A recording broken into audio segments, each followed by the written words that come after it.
Welcome dear students, स्वागत है आपका अपने YouTube चैनल पुरोहित एकेडमी में। आज हम इस टॉपिक में बात करेंगे कि इलेक्ट्रिक डायपोल के कारण किसी भी जनरल कंडीशन में पोटेंशियल कैसे निकाला जाता है।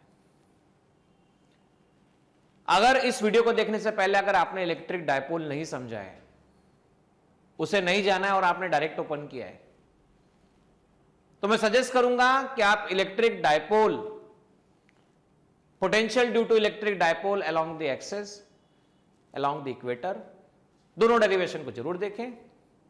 उसके बाद इस डेरिवेशन को आप आसानी से वर्कआउट कर सकते। तो चलिए बोर्ड की तरफ चलते हैं और समझते हैं किस तरह से वर्कआउट किया जाए। भाई, आपके पास में एक पॉजिटिव चार्ज, दूसरा आपके पास में एक negative charge, minus Q charge. अभी तक ऐसा हुआ करता था, हमने परपेंडिकुलर बाइसेक्टर पर निकाला, अभी तक वैसा होता था एक्सिस पे निकाला। इस बार हम थोड़ा सा इस किसी जनरल कंडीशन में निकालने की बात कर रहे हैं। भाई, जनरल कंडीशन के लिए मैं पॉइंट सी ले लेता हूं, इसे मैं कहता हूं ए, इसे कहता हूं बी। यहां से आपने इसे ज्वाइन किया, तो यहां से यहां तक R1 आ गया, यहां से यहां तक आपके पास में R2 आ गया। सेंटर पॉइंट O आपके पास में, O से आपने यहां पे ज्वाइन कर दिया। देखिए, जब आपने O से यहां पर सेंटर पॉइंट को ज्वाइन किया, ये रहा सेंटर पॉइंट, मैं इसे R कहता हूं। देखो, आपको साफ दिख रहा है, R1 और R को कंपेयर करो तो R बड़ा दिख रहा है। कितना बड़ा दिख रहा है? तो परपेंडिकुलर ड्रॉ कर देते हैं यहां पर 90 डिग्री। A B C, मैं इस पॉइंट को कह देता हूं D। अब आप ये चेक करो कि यहां से यहां तक, देखना ध्यान से, A से लेकर C तक आपने कहा कितना है? मैंने कहा R1 है, A से लेकर C। B से लेकर C कितना है? R2 है। O से लेकर सेंटर पे C कितना है? सर R है। अब ये चेक करना, O से लेकर सेंटर पे C कितना है? ये R है। अब यहां चेक करो, ये डिस्टेंस, ये डिस्टेंस, ये डिस्टेंस और ये डिस्टेंस लगभग इक्वल है।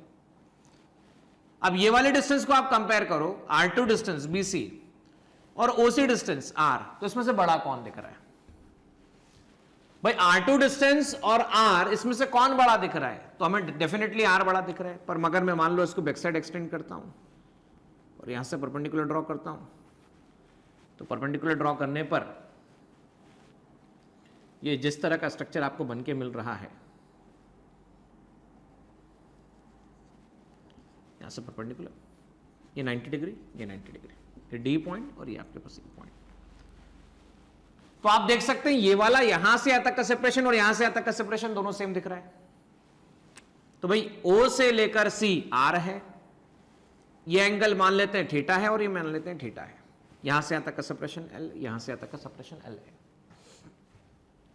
मतलब ये सेपरेशन L है, ये सेपरेशन L है। ये आपके पास R1 है, यहां से यहां तक R सेपरेशन है। थीटा के सामने हम कह सकते हैं परपेंडिकुलर, सबसे लार्जेस्ट हाइपोटेन्यूस, और O से लेकर D बेस कह सकते हैं। तो इस वाले ट्राइंगल में, इन ट्राइंगल OAD ट्राइंगल में आप चेक करो, भाई थीटा के सामने परपेंडिकुलर, सबसे लार्जेस्ट हाइपोटेन्यूस, बचा हुआ बेस, cos थीटा निकाल ले तो कितना आता है? cos theta. थीटा के सामने परपेंडिकुलर, सबसे लार्जेस्ट हाइपोटेन्यूस, बचा हुआ base, cos theta base OD upon hypotenuse मतलब L। तो OD को आप सीधा लिख पाएंगे L cos थीटा। इसी ट्राइंगल में आप चेक करो sin थीटा, परपेंडिकुलर, परपेंडिकुलर मतलब AD, हाइपोटेन्यूस कितना है? L। तो AD को आप क्या लिख पाएंगे? सो AD को आप लिख पाएंगे L sin theta, L sin theta. चलो मैं लिख देता हूं आपके सामने, OD कितना? L cos थीटा, AD कितना? L sin theta. Now similarly इस ट्राइंगल में हम बात करते हैं, हमारे पास ये बड़ा वाला ट्राइंगल है, ये देखिए, यहां से यहां परपेंडिकुलर, ये हाइपोटेन्यूस, और ये छोटा ट्राइंगल ये वाला देख लेते हैं, OEB। अच्छा, OEB ट्राइंगल में चेक कीजिएगा, थीटा के सामने परपेंडिकुलर हो गया, सबसे लार्जेस्ट आपके पास हाइपोटेन्यूस हो गया, और बचा हुआ ये बेस हो गया। वापस एक बार आपके सामने cos थीटा कितना आ जाता है? cos थीटा आता है बेस अपॉन हाइपोटेन्यूस, तो बेस कितना है? सर बोले बेस OE है, हाइपोटेन्यूस कितना है? L है। OE कितना आ चुका है? तो OE आ चुका है आपके पास में L cos थीटा, O से लेकर E L cos थीटा। तो मैं लिख सकता हूं यहां पर O to E L cos theta. चलिए यहां पे साइन थीटा के बारे में बात करते हैं। Sine theta perpendicular upon hypotenuse, perpendicular कितना EB, हाइपोटेन्यूज कितना L, EB कितना आ चुका है आपके पास में L साइन थीटा। मुझे क्या करना है, मुझे पोटेंशियल निकालना है।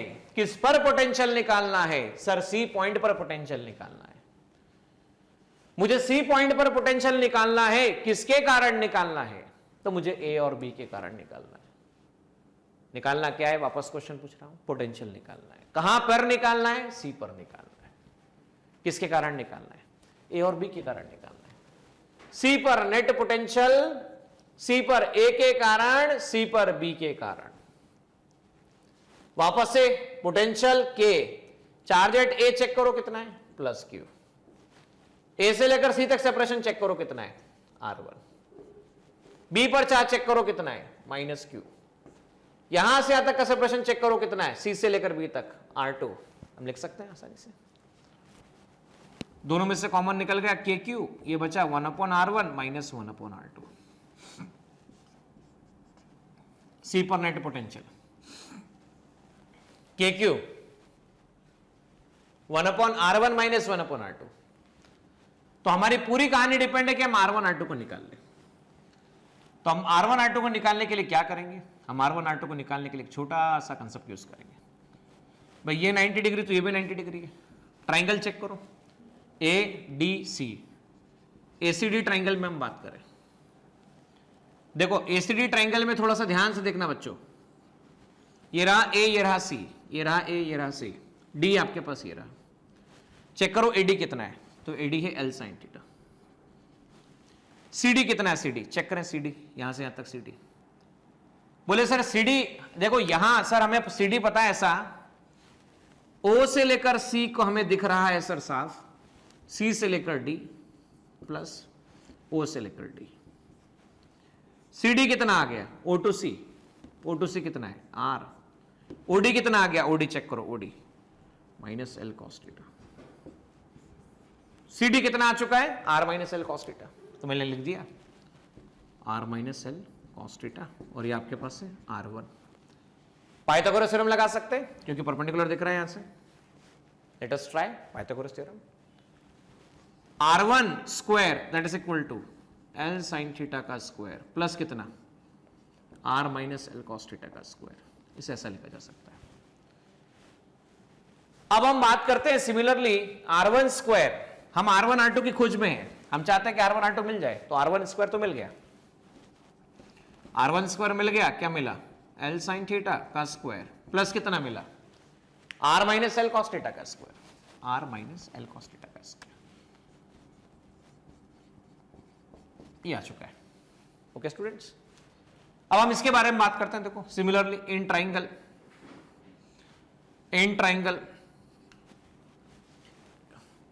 ये रहा ट्राइंगल CBE, यहां पर CB हाइपोटेन्यूज है,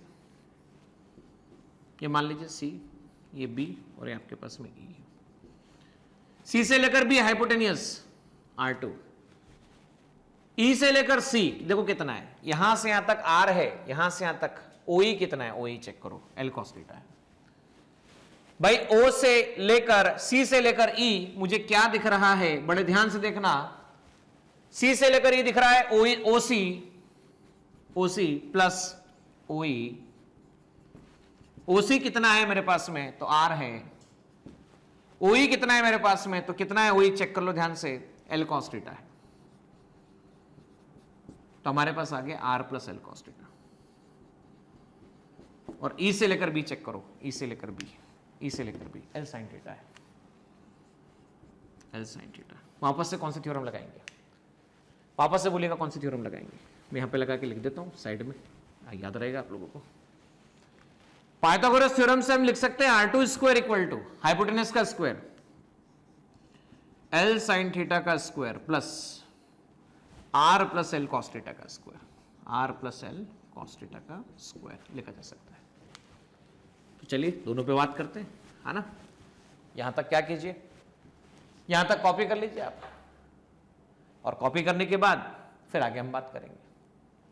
तो यहां पर ऐसा हमें करना है, देखिए यहां हम लिख देते हैं R1 square equal to L square sine square theta plus R square plus L square cos square theta minus 2RL cos theta.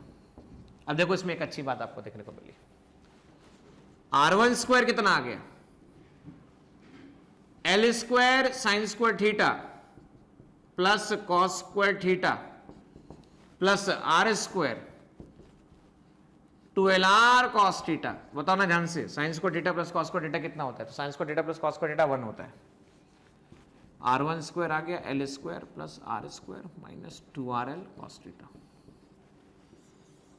R1 square कितना आ गया, L square plus R square minus 2RL cos theta. Similarly अब देखो यहां पर R2 square L square sine square theta plus R square plus L square cos square theta 2RL cos theta, ऐसा लिखा जा सकता है। R2 स्क्वायर क्या लिखा जा सकता है, चेक कीजिएगा। R2 स्क्वायर क्या लिखा जा सकता है, चेक कीजिएगा। L square sine square theta plus L square cos square theta plus R square 2RL cos theta. दोनों में से कॉमन क्या निकला, L square sine square theta plus cos square theta 1, L square plus R square 2RL cos theta. ये आपके पास में R2 square की वैल्यू आ जाती है। तो R1 स्क्वायर R2 स्क्वायर आ चुका है, लेकिन हमारी रिक्वायरमेंट R1 R2 है। हमारी requirement R1 square R2 square नहीं है, R1 R2 रिक्वायरमेंट है। तो चलो वो रिक्वायरमेंट भी फुलफिल करेंगे।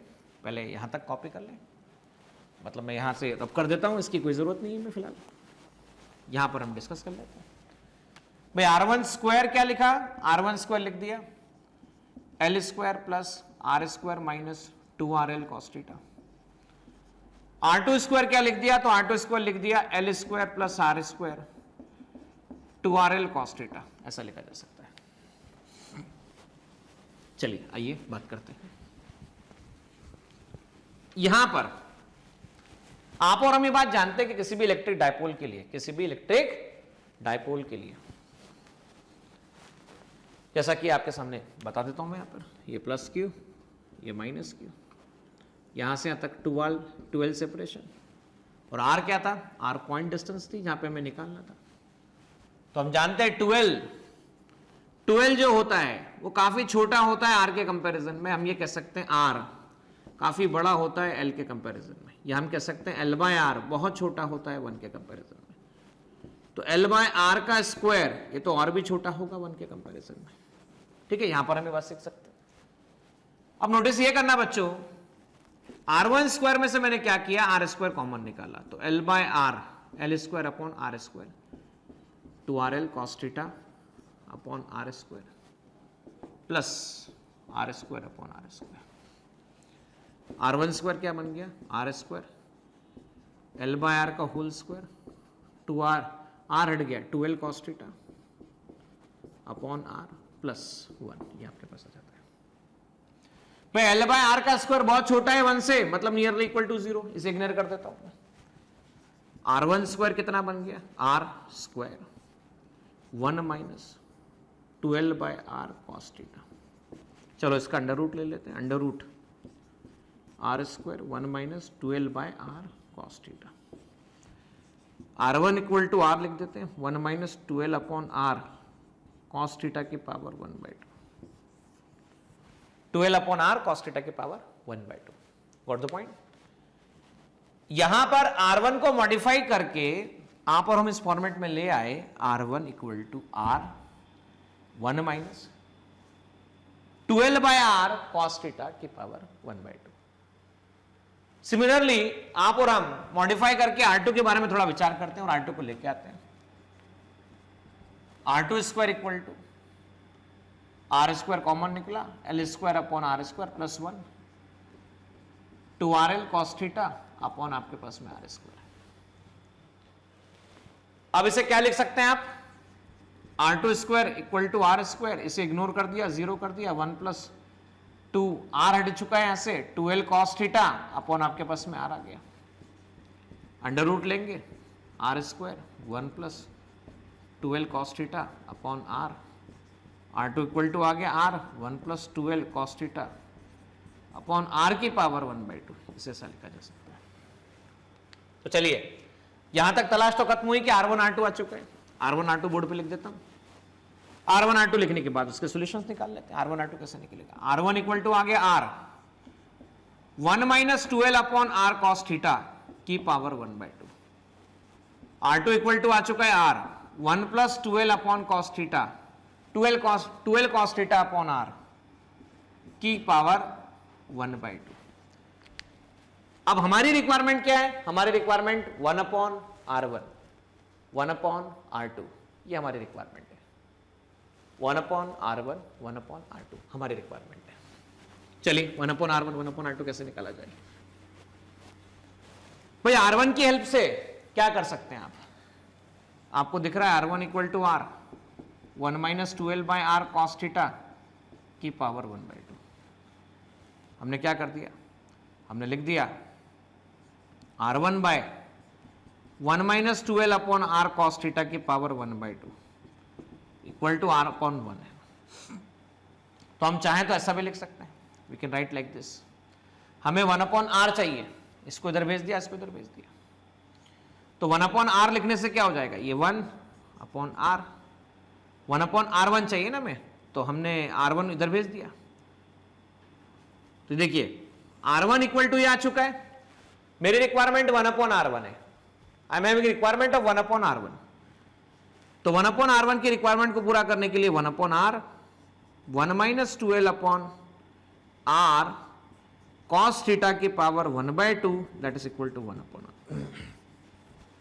सिमिलरली R2 इक्वल टू आपके पास R है 1 plus 12 cos theta upon R की पावर 1/2।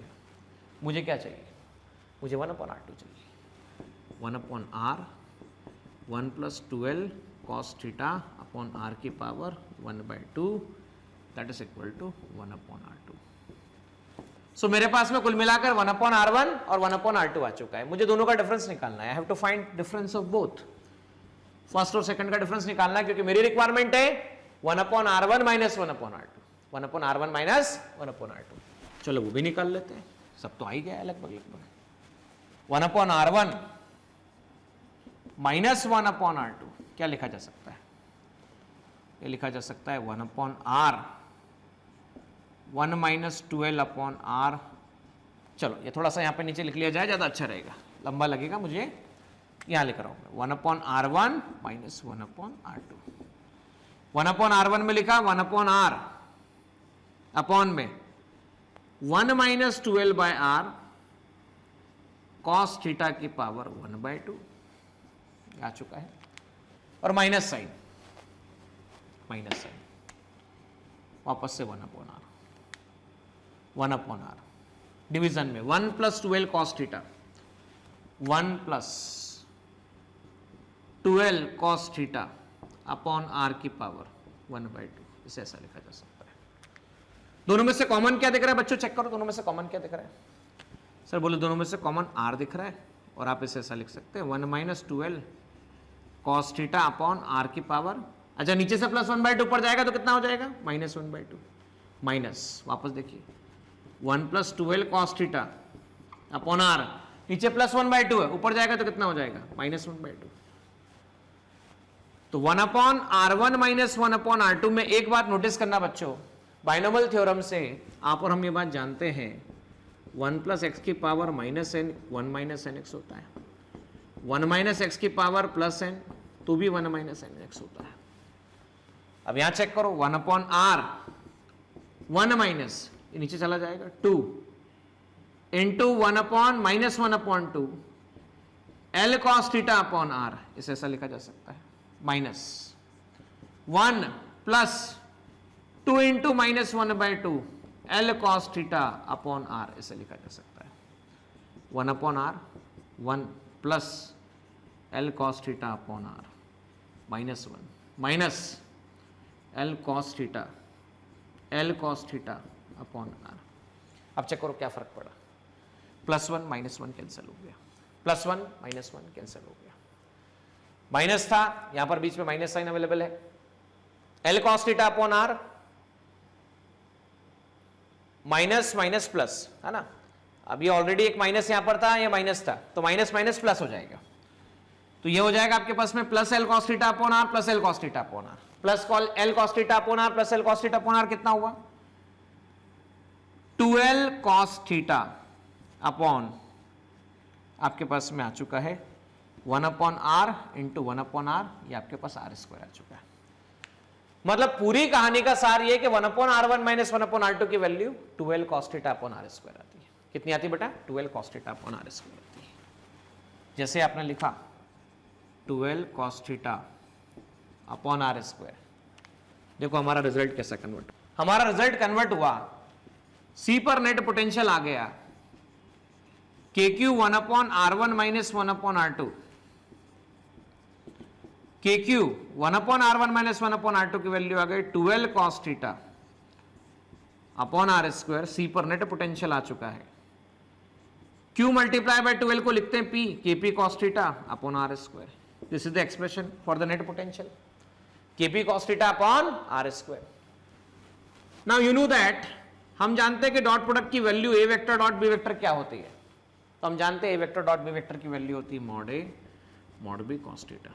वैसे हम ये कह सकते हैं कि अगर मैं P vector dot R vector लिखूं तो mod P mod R cos theta लिखा जा सकता है।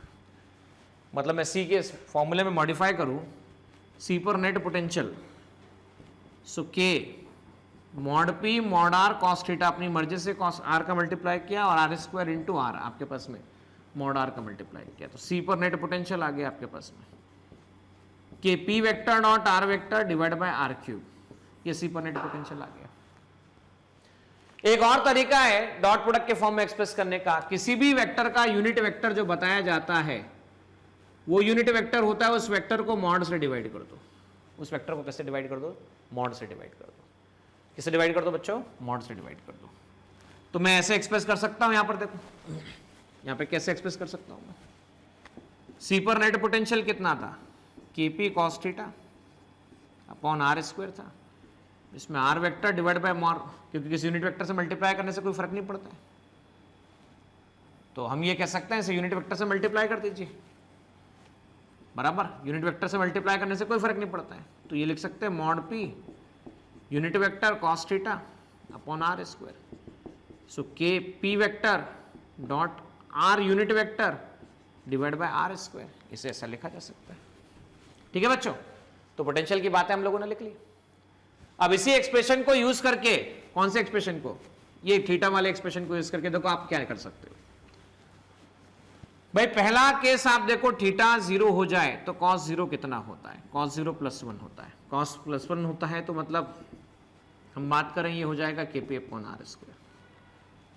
मतलब ये जो पॉइंट आपके पास था, ये वाला प्लस क्यू था, ये वाला माइनस क्यू था, सेंटर था, सेंटर और डायपोल से देखो ये कितना एंगल बन रहा था, थीटा एंगल बन रहा था। थीटा 0 हो जाए इसका मतलब समझ रहे हैं आप, पॉइंट कहां पर आ जाए, ये A, ये B, ये C, थीटा 0 हो जाए इसका मतलब ये A है, ये B है, ये O है, तो ये पॉइंट C यहां पर आ जाए, C कहां पर आ जाए, अलोंग द एक्सेस आ जाए, ये देखो अलोंग द एक्सेस आ जाए।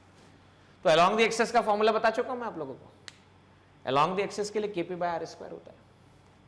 अब थीटा 90 डिग्री हो जाए, 90 मतलब ये यहां से होता होता होता होता होता ऐसा हो जाए, मतलब C यहां पर आ जाए, तो C यहां पर आ जाए मतलब इसके इक्वेटर पर आ जाए, कहां पर आ जाए, इसके इक्वेटर पर आ जाए, इक्वेटर पर आ जाए, इसका मतलब क्या कह सकते हैं हम लोग। सेकंड केस आ गया, थीटा जब 90 डिग्री हो गया तो cos 90 डिग्री की वैल्यू 0 होती है, C पर नेट पोटेंशियल हो जाएगा KP cos 90 divide by R square cos 90 0।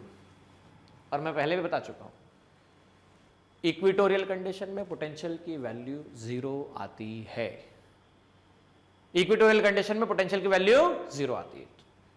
बच्चों ये डेरिवेशन 4 मार्क्स के हिसाब से, मतलब ये कह लीजिए, हाँ बिल्कुल 4 मार्क्स के हिसाब से लॉन्ग आंसर टाइप क्वेश्चंस के लिए बड़ा ही आइडियल डेरिवेशन होता है। मैं आपको सजेस्ट करूंगा इस वीडियो को ध्यान से देखें, लिखें और फिर से एक बार प्रैक्टिस।